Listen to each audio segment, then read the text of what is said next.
Right, well, you can't keep a good man down, and in contrast to the last Yew pole, it's a little bit bigger diameter, but the main difference is the back is much cleaner. If we have a look, this is the narrow end, and you can see it's about 2 1/4. We're a good 2 1/2 at the fat end.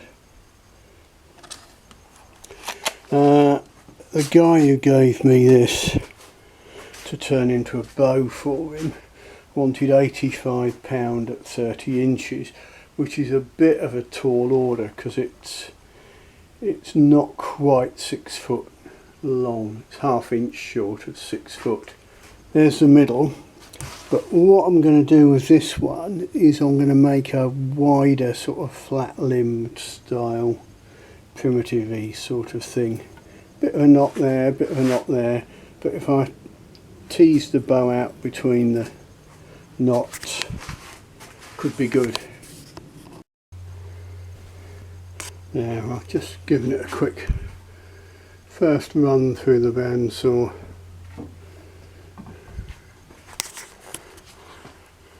Gives you an idea of the sort of effect we're after.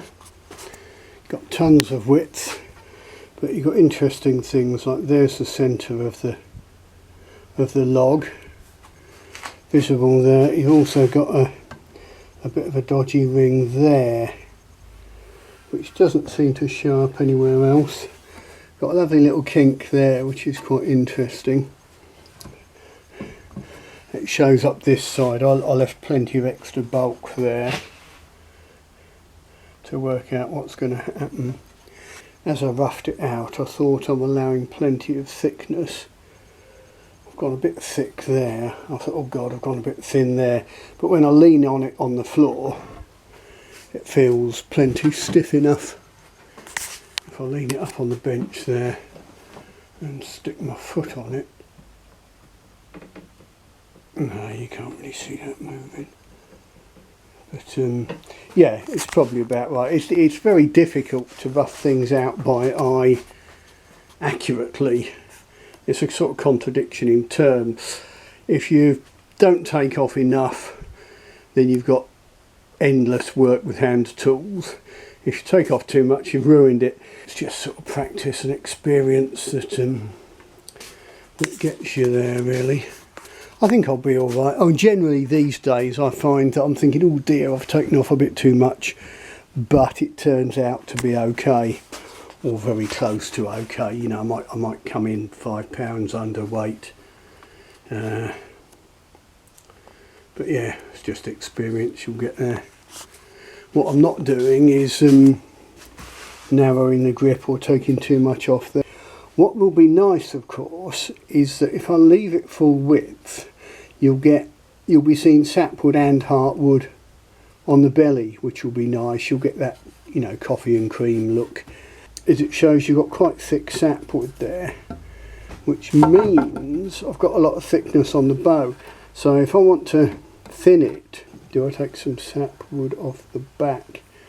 I'll try and avoid that. We'll see. That's a sort of touchy-feely thing that I won't know until I get a bit further, because it's that choice. Do you narrow it to remove draw weight, but I don't want to turn it into a long bow, or do you thin it to remove draw weight? Well, thinning is vastly more effective due to stiffness being proportional to the cube of the thickness. There you see we've got tons of width. We're about 60 mil. Yeah, you'd think for a primitive you want to go about 2 inch, maybe 1 3/4. But you see the difference between that and a really heavy warbow 40mm, it's not that much. You're sort of in the crossover region. We'll see. That's a pretty bit of wood, isn't it? Yes, Derek, that's a really pretty bit of wood.